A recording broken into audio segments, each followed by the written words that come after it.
दोस्तों नमस्कार, मैं हूं आर्किटेक्ट अशोक गोयल। पुष्पा झुकेगा नहीं।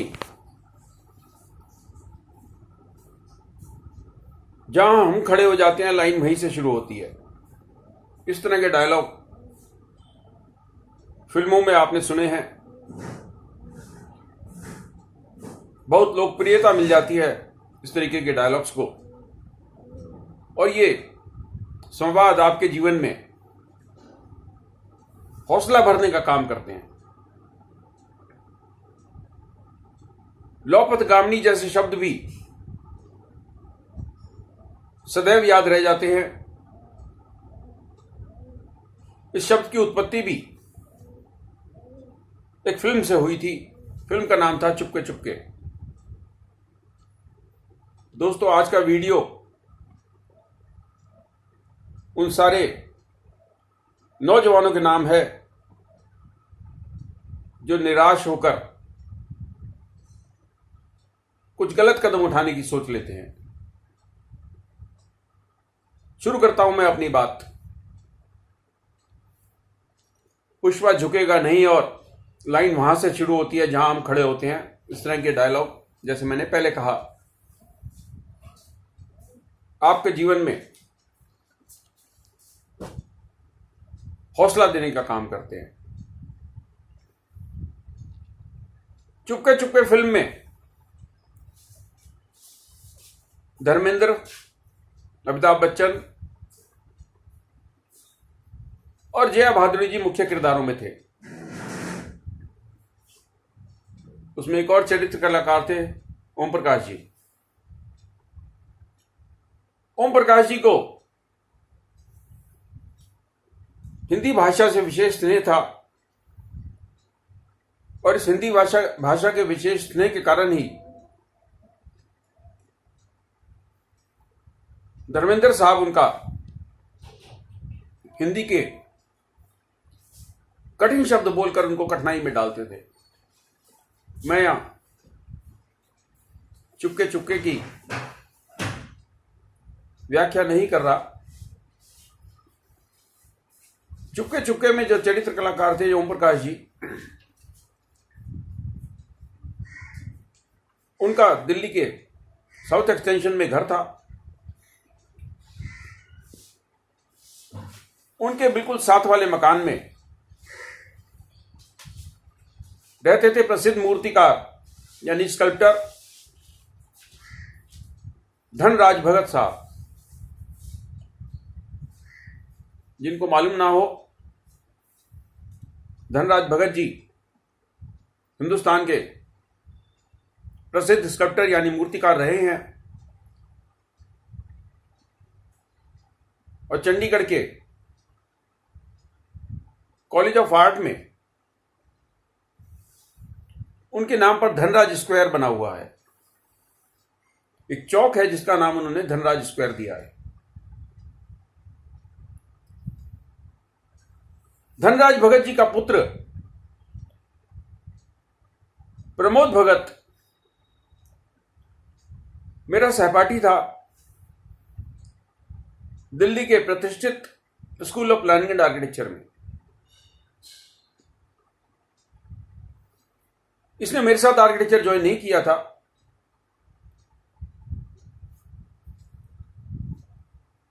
धनराज भगत का लड़का प्रमोद भगत, अरुण बिज, कल्पना सूद, मंजू आत्रे, जीपी माथुर और अन्य कई लोग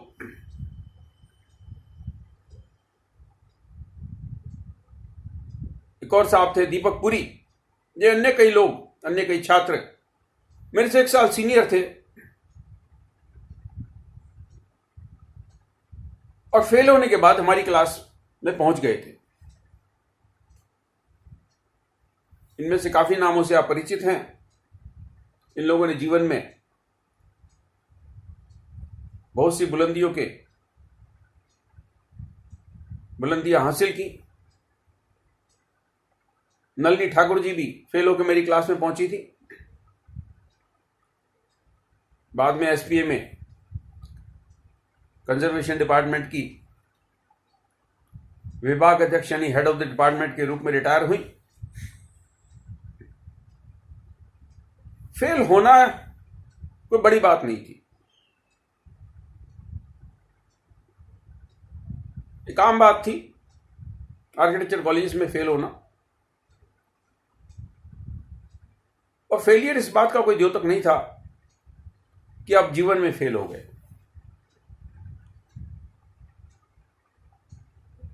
मैं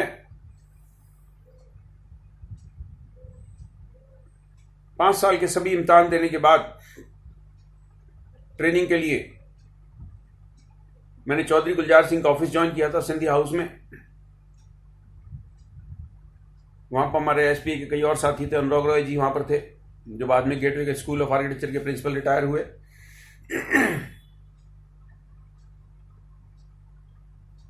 प्रमोद भगत और मैंने इकट्ठे ज्वाइन किया था ट्रेनिंग के लिए चौधरी गुलजार सिंह का ऑफिस।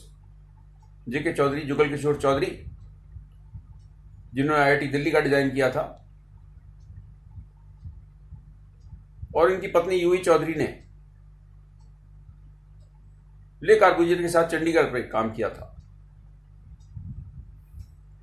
बहरहाल हम बात कर रहे थे प्रमोद भगत की।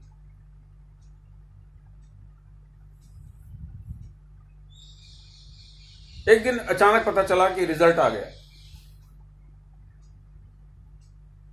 शाम को मैंने और प्रमोद भगत ने दिल्ली परिवहन निगम की बस पकड़ी। उस टाइम इतना कॉमन नहीं था कि हम लोगों के पास मोटरसाइकिल या स्कूटी तो तब होती नहीं थी, या स्कूटर हो। आईटीयू पे बस से उतरे, पैदल चलते हुए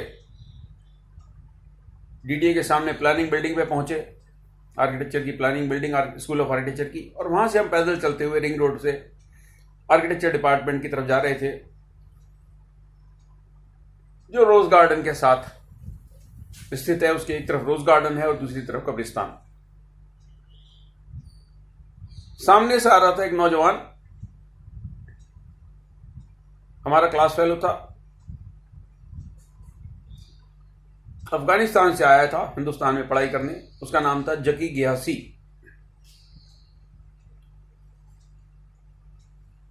लगभग हम एसपीए की बिल्डिंग के पास पहुंच गए थे, आर्किटेक्चर डिपार्टमेंट की बिल्डिंग के पास, और सामने से जकी गियासी जी गेट से बाहर निकल रहे थे। हमने उससे पूछा कि रिजल्ट आ गया? उसने कहा हां। हमने पूछा कैसा रहा? He said very bad, very bad, very bad.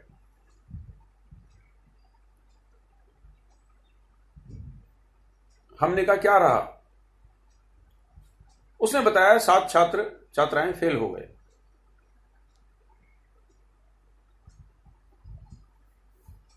मेरे चेहरे पे शिकन नहीं थी, क्योंकि मैं उन स्टूडेंट्स में से था, आप कह सकते हो मेधावी स्टूडेंट्स में से, जो फाइनल ईयर तक विदाउट फेल विदाउट कंपार्टमेंट पहुंचे थे।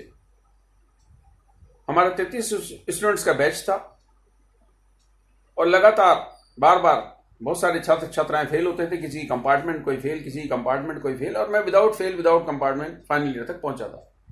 तो मुझे पूरा कॉन्फिडेंस था कि कोई कठिनाई 5 साल में नहीं आई तो अब क्यों आएगी।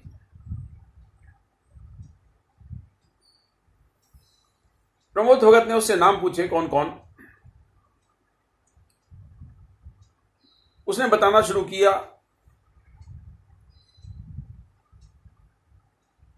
राजीव गुप्ता, फलाना फलाना फलाना फलाना, एंड उसके बाद वो चुप हो गया। प्रमोद ने पूछा and what? He said and you too. And you too 3 शब्द मेरी खोपड़ी में आज भी गूंजते हैं। Pramod Bhagat asked again and? He said and you too. Pramod Bhagat सड़क पर बैठ गया।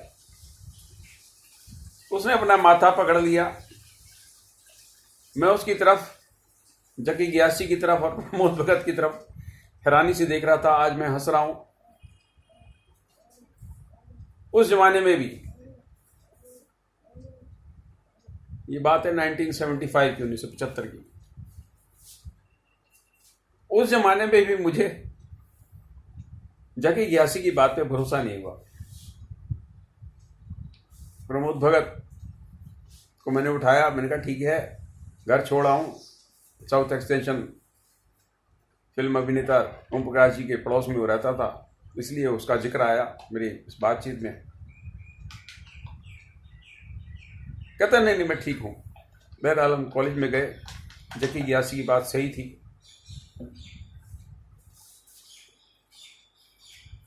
ये सारी चर्चा मैं क्यों कर रहा हूं?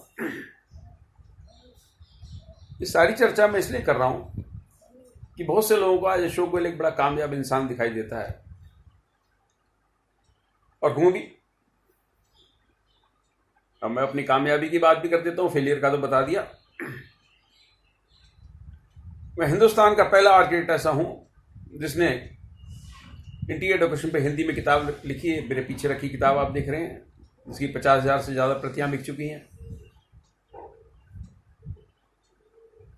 बी प्लानिंग एंट्रेंस की हिंदुस्तान की पहली किताब मैंने लिखी। बी डिजाइन एंट्रेंस की cracking seat and you seat, ये पहली किताब है जो मैंने लिखी। आरटीआई की रखी हुई जो किताब आप देख रहे हैं, मैं हिंदुस्तान का पहला आर्किटेक्ट हूं जिसने आरटीआई पे किताब लिखी। मैं हिंदुस्तान का पहला आर्किटेक्ट हूं जिसने 15 साल की उम्र में टेलीविजन पे प्रोग्राम दे दिए, उसके बाद रेडियो पे प्रोग्राम दे दिए। मैं हिंदुस्तान का पहला आर्किटेक्ट हूं जिसने देश भर के समाचार पत्रों में, पत्रिकाओं में सबसे ज्यादा लेख लिखे, हिंदी अंग्रेजी दोनों भाषाओं में। कई न्यूज़पेपर मैगजीन्स में मैंने नियमित रूप से कॉलम लिखे। मैं हिंदुस्तान का पहला आर्किटेक्ट हूं जिसने आर्किटेक्चर और डिजाइन पे सबसे ज्यादा पुस्तकें तैयार की।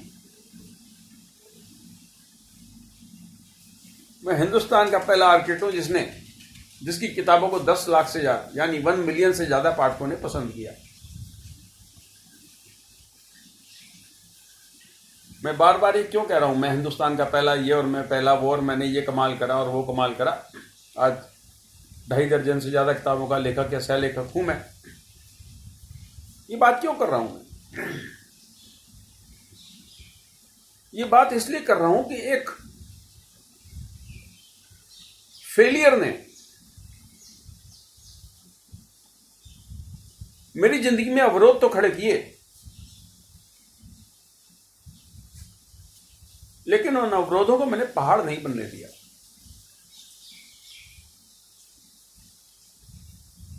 उससे अगले साल मैंने आर्किटेक्चर कॉलेज से ड्रॉप ले लिया, क्योंकि तत्कालीन स्टूडियो डायरेक्टर जो साहब थे, मुझे लगा कि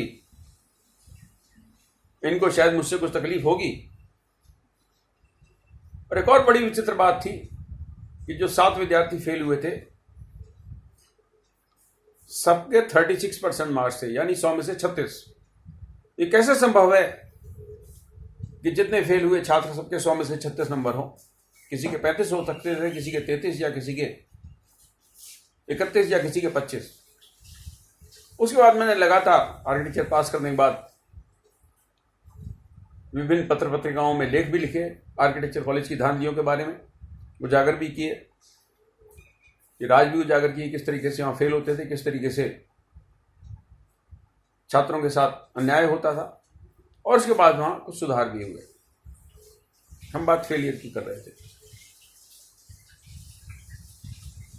फेलियर की कर रहे थे, सक्सेस की कर रहे थे। जो लोग किसी एक छोटे मोटे फेलियर से, आज तो ये छोटा मोटा फेलियर ही लगेगा, उस टाइम ये अहम बात थी कि जो व्यक्ति अपने आप को मेधावी समझता था, कभी जिंदगी में उसने फेलियर देखा नहीं। मैंने 5वीं कक्षा पढ़ी नहीं, 4थी से सीधा 6ठी में गया था, और छठी में मैंने उस छात्रा को पिछाड़कर कक्षा में प्रथम स्थान प्राप्त किया था, जो 1 से 5वीं तक लगातार स्कूल में फर्स्ट आ रही थी। मैं गुजरात हायर सेकेंडरी स्कूल में पहला छात्र ऐसा था जिसकी ज्योमेट्रिकल एंड मैकेनिकल ड्राइंग में डिस्टिंक्शन आई थी। तब इंजीनियरिंग ग्राफिक्स को ज्योमेट्रिकल एंड मैकेनिकल ड्राइंग बोलते थे और 3 साल ये सब्जेक्ट पढ़ाया जाता था। मेरे से पहले और उसके कई साल बाद तक किसी की इस विषय में डिस्टिंक्शन नहीं आई थी। तो बात मैं ये कह रहा था, पुष्पा झुकेगा नहीं। अगर ये आप ठान लें तो जीवन के कोई कठिनाइयां, कोई अवरोध आपके लिए पहाड़ नहीं है। अगर ये अशोक गोयल भी फेलियर से निराश होकर कोई गलत मार्ग अपना लेता, तो आज जो मैं अपनी सफलताओं के कहानियां आपको सुनाता हूं, उससे आप वंचित रह जाते। ये आज की सारी बात उन युवाओं के लिए है जो कक्षा में किसी प्रकार से, चाहे विक्टिमाइजेशन हो, चाहे शोषण हो, किसी प्रकार से अनुत्तीर्ण हो जाते हैं, या अपनी प्रैक्टिस चलाने के मामले में कठिनाइयां झेल रहे हैं, या जिस ऑफिस में वो काम कर रहे हैं वहां कोई राजनीति के कारण उनको ऑफिस छोड़ना पड़ रहा है, या पारिवारिक कठिनाइयों के कारण उनके जीवन में बहुत सारी उतार चढ़ाव आ रहे हैं।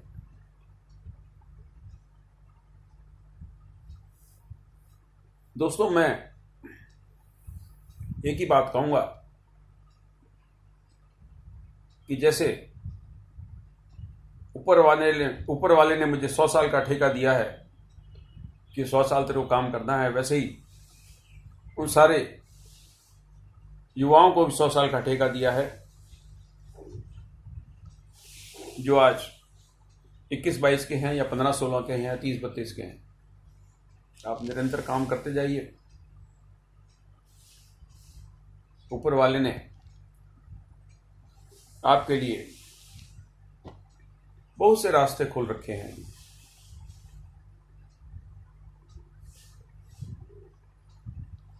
आज से 20-30 साल बाद क्या पता आप भी